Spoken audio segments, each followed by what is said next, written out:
Aquele que habita no esconderijo do Altíssimo, à sombra do descansará. Esse salmo é maravilhoso. Esse é um salmo messiânico e possui aplicações para nós. Nós estávamos fazendo umas mensagens, né, sobre os atributos de Deus, não é isso? Pelo menos 3 nós mencionamos. Os irmãos lembram ainda quais foram? Onisciência significa que... Quem lembra o que é onisciência? Onisciência significa que Deus sabe de todas as coisas. Onipresença significa que Deus está em todo lugar. Ele está aqui conosco. Deus onipresente está aqui conosco. Ele está também lá nos Estados Unidos. Ele está lá na Inglaterra. Ele está lá na China. Ao mesmo tempo, Ele está em todo lugar. E onipotência significa que Deus tem todo o poder. Deus tem todo o poder. E portanto, nada é impossível para Ele. Hoje foi um dia um pouco difícil para mim. Hoje estava com uma exaustão, uma coisa muito ruim, digamos assim, muito cansado mesmo, a minha mente. E estava hoje com aquela luta, aquela batalha interna. Decidi confiar em Deus.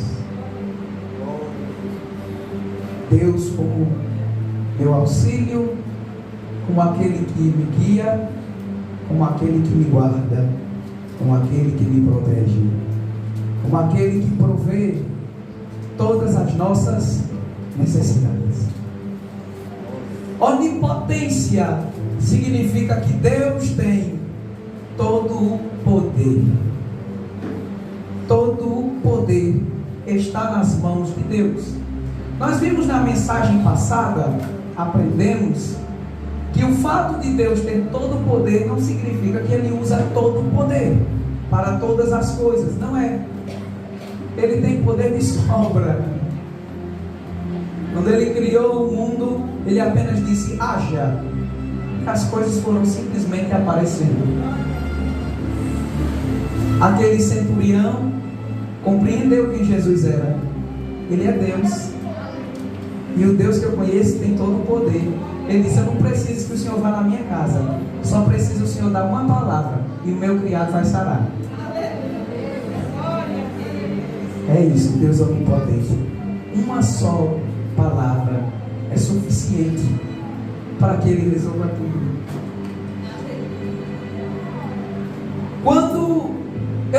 Quando eu falo para vocês, irmãos, que Deus tem todo o poder, que Ele pode todas as coisas, eu não estou dizendo que Deus possa fazer coisas que sejam contraditórias à sua natureza, tá? Por exemplo, Deus não pode mentir, tá? Está lá em Hebreus, o capítulo 6 e o versículo 18. Olha o que o autor aos Hebreus diz acerca de Deus. Hebreus capítulo 6 e o versículo 18.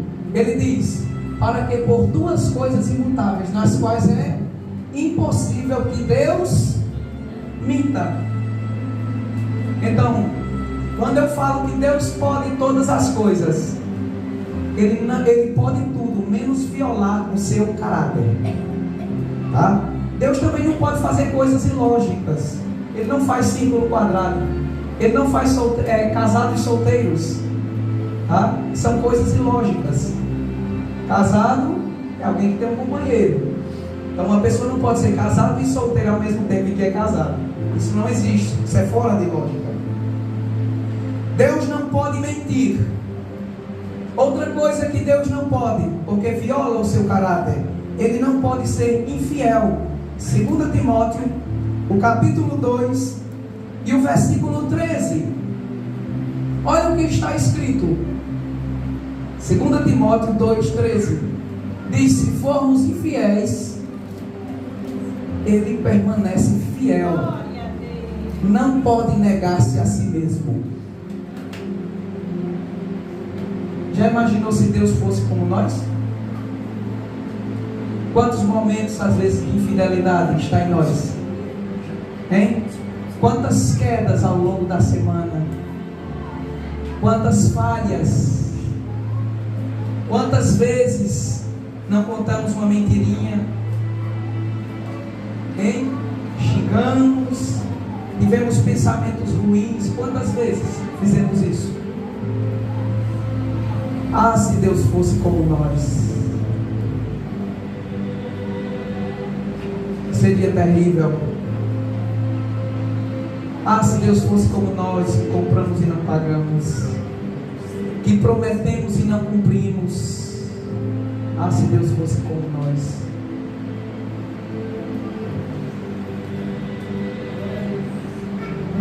Foi por isso que Jó pôde dizer, Jó sabendo quem Deus era, que Deus não pode mentir, que Deus é justo. Jó disse assim: meu Deus não pode deixar de ser quem Ele é. Ele diz: ainda que Ele me mate, nele eu esperarei. Meu Deus não pode deixar de ser quem Ele é. Ele pode me matar, mas eu vou aguardar por Ele.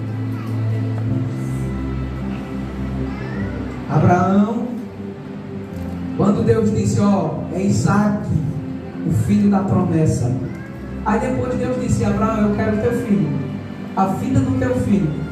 Como assim? Ele não é o filho da promessa? Aí Deus disse: mas eu quero seu filho. E daí Abraão, levando Isaac para o monte Moriá, para tirar a vida dele, e não estava entendendo como aquilo seria, mas ele sabia que Deus é o Deus que cumpre promessas. Ele é o Deus fiel. Mesmo ele não entendendo, Deus está pedindo o meu filho. Fez lá o altar, colocou a lenha, colocou Isaac, levantou o cutelo. Eu vou matar o filho da promessa? Como? Mas ele sabia que Deus não era Deus de mentira. E a Bíblia diz que ele cria que até da morte Deus podia ressuscitar o seu filho. Ele diz: eu vou matar Isaac, mas eu creio que Deus vai trazer de volta à vida, porque Deus disse que era ele o filho da promessa. Era ele. Quem conhece Deus não se decepciona com os momentos difíceis. Se você souber quem realmente é Deus, suas lutas, seus momentos de tribulação não devem fazer você desistir. Saiba quem Deus é. É aquele que vai continuar com você até o fim dessa caminhada. Até o fim Ele vai estar com você. Deus não pode ser infiel. Se formos infiéis, Ele permanece fiel. Por quê? Ele não pode negar-se a si mesmo. Essa é outra coisa que Deus não pode, porque isso faz parte da sua natureza. Ele é fiel. Ele é fiel. Quando Jesus, falando lá no livro de Apocalipse, ele diz: isto diz a testemunha fiel e verdadeira. Ele está dizendo: minhas palavras são confiáveis e todas elas vão se cumprir. Eu sou a testemunha fiel e verdadeira. Isso deve alegrar o seu coração. O céu está preparado para você. O novo céu e a nova terra está preparado para você. Está demorando, espere. A luta está tão grande. Será que o que eu devo fazer? Eu vou desanimar, vou deixar de ser crente? Espere. A testemunha fiel e verdadeira, ele diz, é só um pouquinho de tempo. O que há de vir não tardará. Apenas espere, porque o que prometeu é fiel. Ele é fiel. Existe um versículo que resume essas duas coisas, a qual Deus não pode fazer. Ele não pode mentir e nem ser infiel. É Números, o capítulo 23 e o versículo 19. Esse versículo é muito conhecido pelos irmãos, mas ele resume esses dois versículos. Que Deus não pode mentir, nem que Deus pode ser infiel. Números diz: Deus não é homem para que minta, nem é filho de homem para que se arrependa. Porventura diria ele e não faria, ou falaria e não confirmaria? Deus é o Deus que promete, Ele fala e Ele confirma, e Ele cumpre conforme Ele prometeu. Esse é o Deus que nós servimos. Os ateus às vezes perguntam: Deus tem todo o poder. Então, se Deus tem todo o poder, será que Deus pode criar uma pedra que seja tão pesada que nem Ele mesmo possa suportar? É claro que o cristão vai dizer: não, Ele não pode. Deus não faz coisas contraditórias. Deus não pode fazer isso, assim como Ele não pode mentir, assim como Ele não pode ser infiel. Aí o ateu, às vezes se acha naquela razão, né? Olha aí, tá vendo? Então Deus não tem poder, então Deus não pode todas as coisas. Mas isso, irmãos, é uma resposta muito bobinha da parte dos ateus, por dizerem isso. Eles nem percebem o erro da lógica que eles estão cometendo. Para eles, se Deus tivesse todo o poder, Ele poderia fazer uma pedra tão pesada que nem Ele poderia suportar. Como? Isso é estranho, irmãos. Deus não pode fazer uma pedra pesada que Ele não possa suportar. Não é porque Ele não seja todo poderoso. Na verdade é o contrário. O fato de Deus ser todo poderoso significa que não há pedra tão pesada que Ele não suporte. Não há muralha tão forte e resistente que Deus não derrube. Não há barreira tão resistente que Deus não arranque do meio, porque Ele tem todo o poder.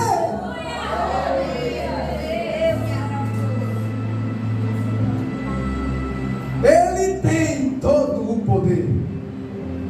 Olha a maravilha dessas verdades que estão nas Escrituras.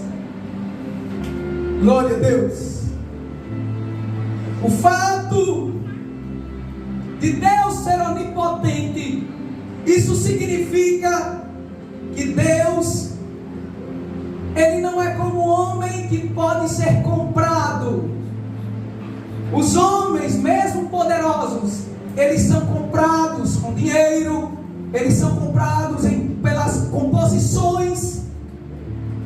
Eu te ofereço um cargo, eu te ofereço dinheiro, aqui ó, tanto de propina, está aqui ó, eu compro sua honestidade.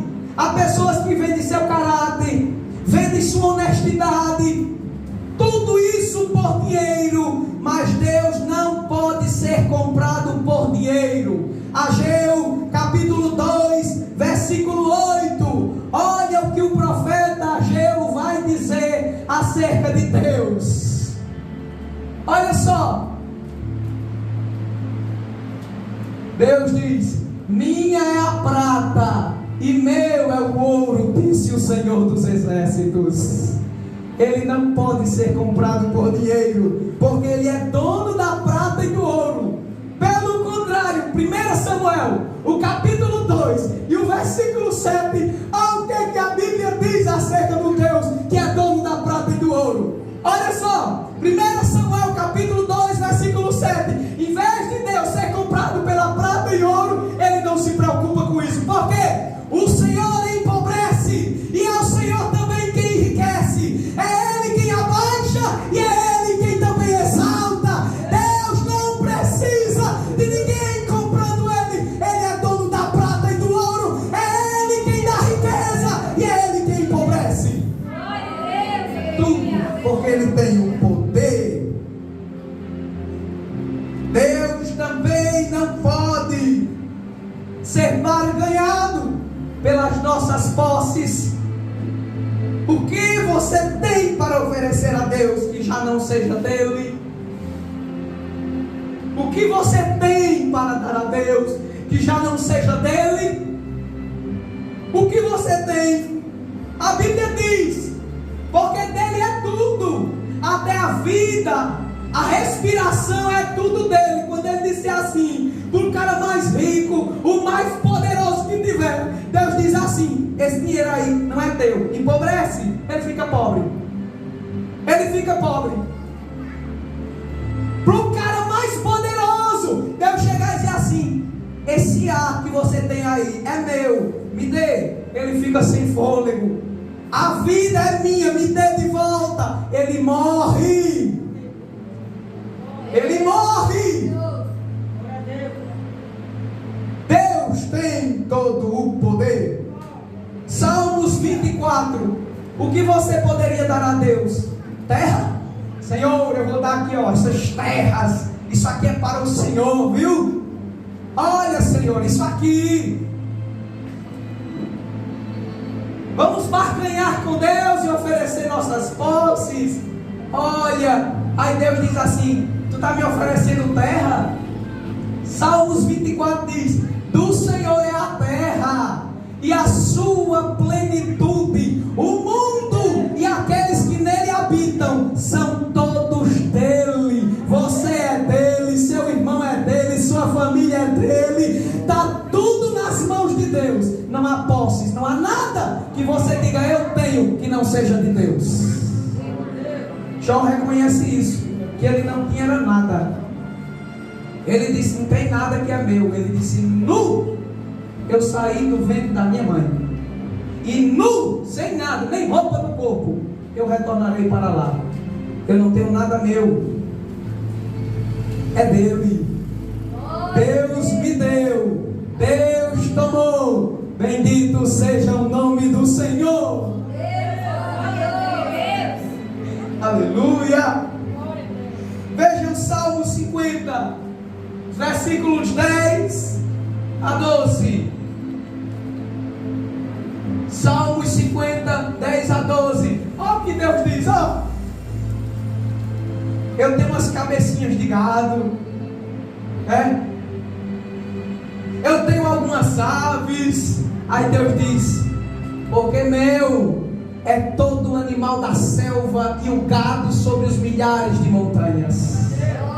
Versículo 11. Conheço todas as aves dos montes, eu conheço todas elas, e minhas são todas as feras do campo. Elas são minhas feras. Quando eu disse assim: fera, vá lá, invada as cidades, puna as pessoas, viu? Quando a Síria invadiu a terra de Israel, o povo começou a pecar lá na terra, os que sobraram lá. Sabe o que foi que Deus fez? Mandou fera lá para a cidade. Mandou feras. As feras do campo vieram atacando as pessoas. Aí perceberam: nós precisamos voltar para Deus. Aí trouxeram sacerdote. Aí Deus disse: feras, voltem de onde vieram. Deus manda nas feras mais poderosas. Daniel foi jogado na cova dos leões. Foi jogado na cova dos leões. Leões famintos, ferozes. Jogou lá. Não aconteceu nada. Sabe por quê? Porque o Deus onipotente deu ordem aos leões: vocês não vão comer, não vão matar Daniel, vai jejuar tudo aí, vai obedecer à minha vontade, porque vocês me pertencem.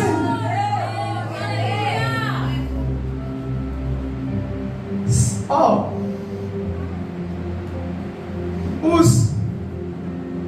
os adoradores dos deuses falsos naquele tempo, sabe o que faziam?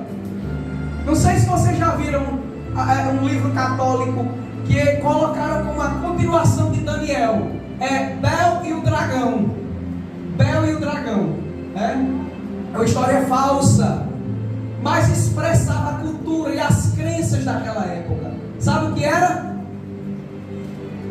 Os sacerdotes ofereciam lá sacrifícios, as pessoas ofereciam sacrifícios de alimentos aos deuses. Aí quando ia lá, estava vazio. Aí o povo dizia: os deuses estão comendo, estão se alimentando. Desde que na história eles estavam indo por uma câmara secreta, um lugarzinho secreto, e roubavam a comida para dizer que era o Deus que tinha se alimentado. Os deuses sentiam fome, se alimentavam. Aí olha o que o Deus onipotente diz: se eu tivesse fome, eu não te diria, me dê um pouquinho de alimento, por amor de Deus, me dê 1 quilo de alimento, tenha piedade de mim. Deus disse: se eu tivesse fome, eu não diria a você. Sabe por quê? Porque meu é o mundo e a sua plenitude, tudo é meu.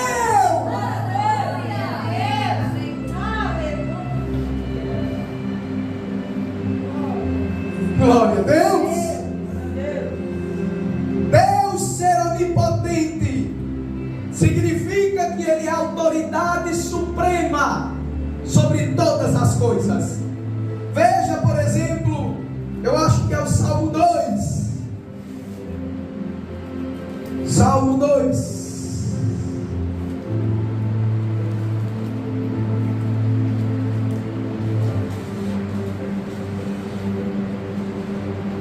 Aqui, olha o que o texto está dizendo. Aqui é Deus perguntando, ó: porque se amotinam as gentes? Vocês sabem o que é amotinar, não sabem?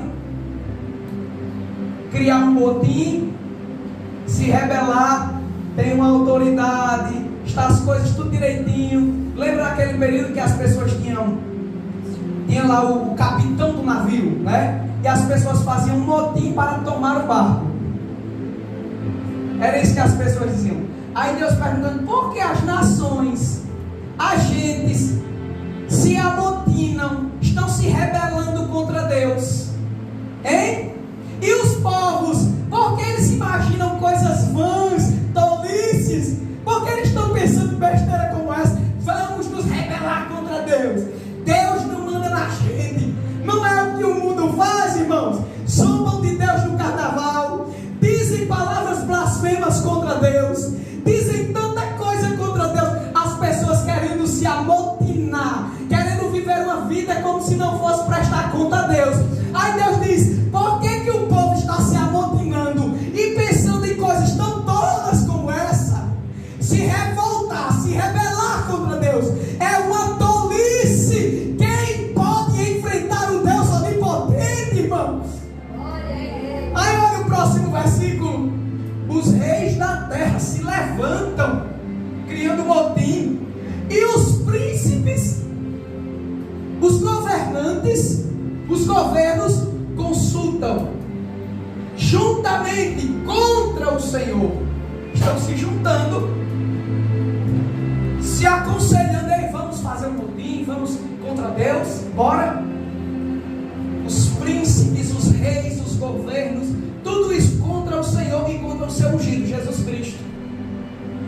O mundo contra Cristo, contra o cristianismo, quando atacam o cristianismo, quando perseguem os cristãos, quando os cristãos estão sendo mortos, as igrejas sendo derrubadas, eles estão se amotinando contra o Senhor e contra o seu ungido. Olha o que eles dizem, próximo versículo: rompamos as suas ataduras.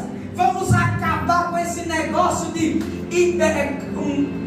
sociedade construída nos valores cristãos, judaicos cristãos. Estão se amotinando contra Deus e contra o seu ungido, que é Jesus. Olha o que eles dizem: rompamos as suas ataduras. Vamos tirar esses valores cristãos, vamos tirar o cristianismo, vamos tirar o poder do cristianismo, valores cristãos, leis cristãs. Vamos tirar isso, vamos lutar contra isso.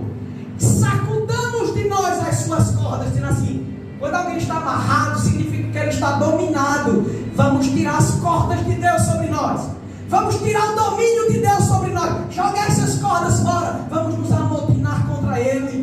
Vamos lutar contra Deus. Olha o Deus onipotente, olha. Aquele que habita no céu, sabe o que ele vai fazer? Ele vai rir, ele se rirá. O Senhor zombará deles, seus tolos. Vocês pensam que podem alguma coisa? Quem vocês pensam que são? A vida de vocês é minha, a terra é minha. Se eu quiser, eu mando a terra abrir a boca e engolir vocês vivos.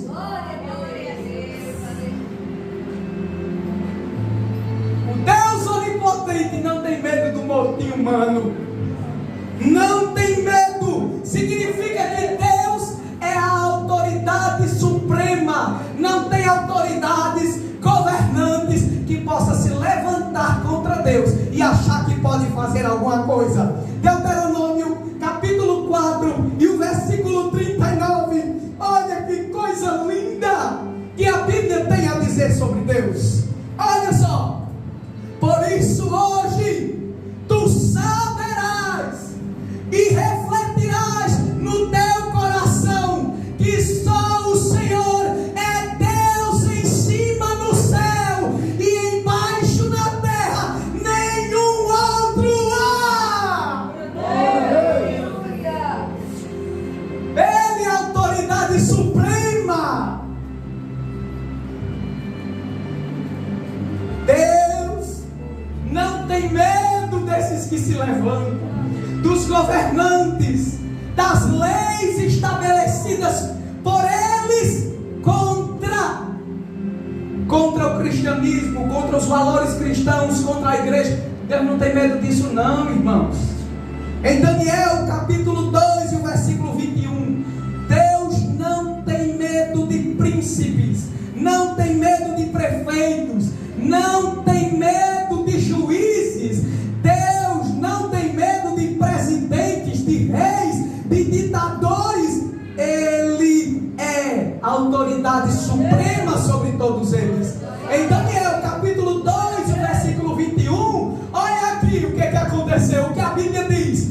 É Ele, é Deus quem muda os tempos e as estações. Ele faz os dias passarem, Ele faz a chuva vir, faz as estações virem. É Deus quem muda o tempo, é Ele quem remove os reis, e é Ele quem estabelece, quem coloca rei no trono. Ele dá sabedoria aos sábios e conhecimento aos entendidos. Ele não tem medo de autoridades.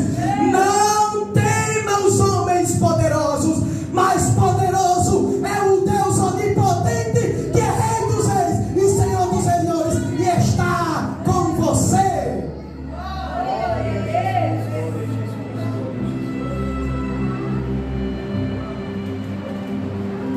O fato de Deus ser onipotente significa que Ele manda e não é mandado. Ele manda e não é mandado por ninguém. Como o hino disse, Ele não recebe ordens e nem é mandado. Ele mesmo é quem manda e faz como Ele quer. Deus, ninguém manda nele. Já viu uma conversazinha aí? De vez em quando a gente escuta as pessoas dizem, uns videozinhos a gente vê no Instagram, de vez em quando os religiosos dizendo: a Nossa Senhora manda até em Deus. Nossa Senhora manda até em Deus. Faz tudo o que ela quer. Ele faz tudo o que ela quer. Ele faz tudo o que ele quer. Ele faz tudo o que ele quer, como quer, do jeito que quer. Ele é que faz, ninguém manda nele. Olha o que a Bíblia tem a dizer.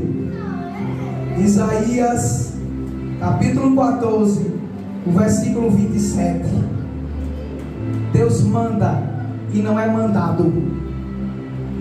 Ninguém pode impedir e nem frustrar os seus planos. Isaías 14, 27 diz: porque o Senhor dos exércitos o determinou. Quem invalidará aquilo que Ele determinou. Vai acontecer. Vai não. Não vai não. Não vai acontecer não. Vai. Deus determinou. Quem é que vai invalidar a determinação de Deus? E se sua mão, ela está estendida, quem, pois, a fará voltar atrás? A gente faz o menino atrevido voltar atrás com a mão. Tem aqueles aniversários que a gente botava o dedinho no bolo, ficava mexendo assim, a mãe, o menino tanto tirava a mão. Vai bater na mão de Deus, tira a mão daí. Se a mão de Deus está estendida, ninguém faz ela voltar atrás. Se Deus decidiu, eu vou dar vitória, meu servo, vitória sobre o pecado, vitória sobre as tribulações, nada pode impedir quando a mão de Deus está estendida para proteger, para curar, para renovar. Nada interfere nem frustra seus planos.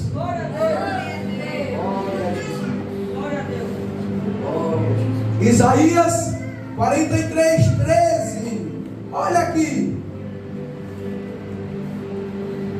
Olha aqui. Quem vai fazer? Quem vai impedir o trabalhar de Deus? Deus dizendo aqui, não faz aniversário, porque não existe data para o seu nascimento. Ainda antes que houvesse dia, eu sou. E ninguém há que possa fazer escapar das minhas mãos. Os reis da terra conspirando. Vamos sair do domínio de Deus. Deus, vocês são tolos. Eu estou me rindo aqui. Isso é até engraçado. É uma zombaria. Eu sou um de vocês. Sabe por quê? Ninguém pode se fazer escapar das minhas mãos. Operando eu, quem impedirá?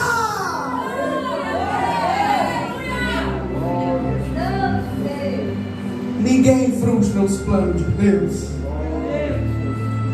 O fato de Deus ser onipotente também significa que todas as coisas estão debaixo do controle dele. Nós somos impotentes. Fazemos planos que não dão certo. A maioria das vezes a gente tem que mudar de novo os planos. Não é verdade? Não, Deus não é assim não. Tudo está no controle de Deus. Tudo.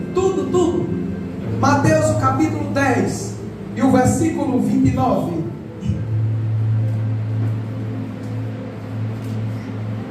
Mateus 10, 29. Olha como tudo está no controle. Jesus pergunta para os discípulos, dizendo: não se vende 2 passarinhos por um asse? Olha como um passarinho tinha pouco valor, irmãos. Naquele tempo, nos dias de Cristo, tinha uma promoção.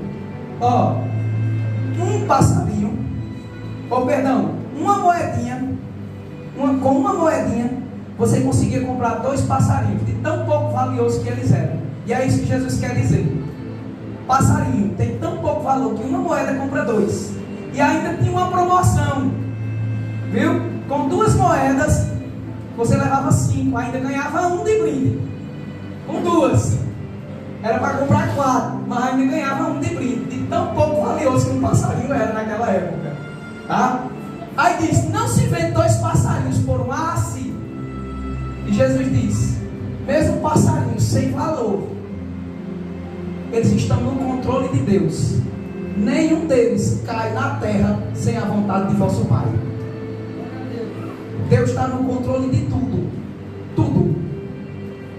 Ele está no controle de tudo, irmãos. Tudo que lhe acontece, Deus está no controle. Desde a sua caminhada para a igreja, que você tão dá a topada, machucou o dedinho, Deus estava no controle de tudo isso aí. Se Ele dissesse que eu não quero, eu faço a pedra desaparecer, eu faço a irmã virar para o outro lado da esquina, para não bater nessa pedra, tudo está no controle de Deus. Nem um passarinho sem valor, ele cai do céu sem Deus permitir, sem o Deus onipotente permitir. Se você entendesse isso, você seria mais feliz. Por que eu passo por essas coisas? Porque o Deus onipotente está permitindo. Ele tem propósitos com o que você está passando. Ele tem propósito com as suas percas. Ele tem propósito até nos sofrimentos. Para tudo isso, Ele tem um propósito. O salmista diz: foi-me bom ter sido afligido, para que aprendesse os teus estatutos. Às vezes a gente sofre, mas não aprende a palavra de Deus e é mais feliz. Tudo está no controle de Deus. Paulo, nas prisões, ele era um cristão feliz. Nas prisões. Por quê? Ele sabia que estava no controle de Deus a vida dele. Ele não tinha medo se viveria, se morreria. Minha vida está no controle de Deus. Os propósitos de Deus para mim são maravilhosos. O que quer que aconteça, é para o meu bem, porque todas as coisas contribuem para o bem daqueles que amam a Deus. Seja feliz com o seu sofrimento, seja feliz com a sua luta, seja feliz com tudo isso que está acontecendo. Não entende agora, a gente não entende tudo em detalhes, qual é exatamente o propósito. Deus tem propósitos que são revelados nas Escrituras e propósitos específicos. Veja o sofrimento de José. Veja todo o sofrimento. Ele foi jogado no poço, rejeitado pelos irmãos, fedido, sofreu lá como escravo, a mulher de Potifar, né? Levantou as acusações, foi para a cadeia. Chegando lá, homens tiveram sonhos, prisioneiros. Ele interpretou os sonhos, pediu que se lembrassem deles, né? Pediu àquele que foi solto para que se lembrasse dele. Não se lembrou. Deus estava no controle de tudo isso, até o dia certo. No dia certo, aí o copeiro lembrou a Faraó: tem um homem lá na prisão, viu? José. Aí José sobe de posto, tornando-se um governador, uma grande autoridade no Egito. Sabe para quê? Porque quem te viu passar na prova e não te ajudou, quando ver você na bênção, vai se arrepender. Vai estar entre a plateia e você no palco. Eita, a música do Satanás, viu? Não. Sabe o que foi que José disse? Tudo o que me aconteceu foi plano de Deus para que eu salvasse a minha família. Olha o plano de Deus como é. Não é para tu esfregar na cara dos outros, não. Não. Para Deus mostrar que Ele é o Deus onipotente. E Ele faz com que tudo contribua para o teu bem. Eita, deu errado. Deu errado para você. Para Deus não, foi do jeitinho que Ele queria. Do jeitinho que Ele queria. Fique tranquilo, sabendo que deu errado. Fique tranquilo, sabendo que deu errado para você. Mas para Deus está dando tudo certinho. E vai chegar para o propósito a qual Ele determinou que as coisas cheguem. Porque Ele tem o poder de fazer. Ele tem o poder para fazer como Ele quer. Seja feliz com isso. Seja feliz com sua dor. Seja feliz mesmo com suas tristezas. Não deixe ela lhe trazer a depressão, vontade de morrer. Não, seja feliz. Sabe por quê? Deus está permitindo. Ele está no controle de tudo isso. Nada vai fugir do seu controle, nem passarinhos. Eles só caem do céu. Se Deus disser, pode cair. Pode cair. Você vê um pequeno inseto que a gente esmaga, você só esmagou porque Deus permitiu. Tudo isso estava no controle de Deus. Tudo está no controle de Deus soberano. Nada foge dos seus controles, do seu controle, independente das circunstâncias. Se as circunstâncias são favoráveis, a gente diz, ô Senhor, era agora que o Senhor deveria agir, ó, bem direitinho o negócio aqui, né? Daria certo, Senhor. Deus diz, mas não é aqui que eu quero agir. Não é aqui, é ali. É no momento mais difícil em que parece não haver nenhuma possibilidade, nenhuma probabilidade. Quando Jesus foi visitar Lázaro, já tinha 4 dias. Já estava em decomposição, cheirava mal. Segundo a Bíblia, quando uma pessoa morre, a sua alma é imediatamente levada para o céu ou para o inferno. Alguns judeus daquela cultura acreditavam que o espírito ficava rondando sobre o corpo na expectativa de ressuscitar. Durante 3 dias, no 4º dia, que o corpo está em decomposição, já cheirando mal, não há mais nenhuma possibilidade, então o espírito desaparece. Era assim que os judeus acreditavam. Jesus não acreditava nisso não. Mas Jesus disse, como eles acreditam, eu vou chegar no 4º dia, para eles entenderem que não era o espírito que estava rondando não, é que eu tenho todo o poder para dar vida a quem está morto. Eu tenho todo o poder. Chegou lá, só uma palavrinha, Lázaro enfaixado, lá na tumba. Jesus disse, tira a pedra, a tampa, que era muito pesada, tira. Senhor, é de 4 dias, já cheira mal. Se o Senhor estivesse aqui, meu irmão não tinha morrido. Eu estava dizendo, ó, se o Senhor viesse enquanto ele estava vivo, tinha esperança. Agora não tem mais não. Aí Jesus disse, eu sou a ressurreição e a vida. Aí tiraram a pedra. Aí Jesus não fez aquela lambança que as pessoas fazem, né? Não. Só tirei a pedra.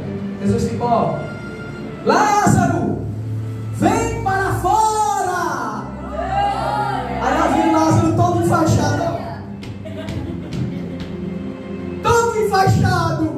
Somente uma palavra de ordem foi o suficiente para ele voltar à vida. Circunstância não muda os projetos de Deus. Vai acontecer do jeito que ele determinou.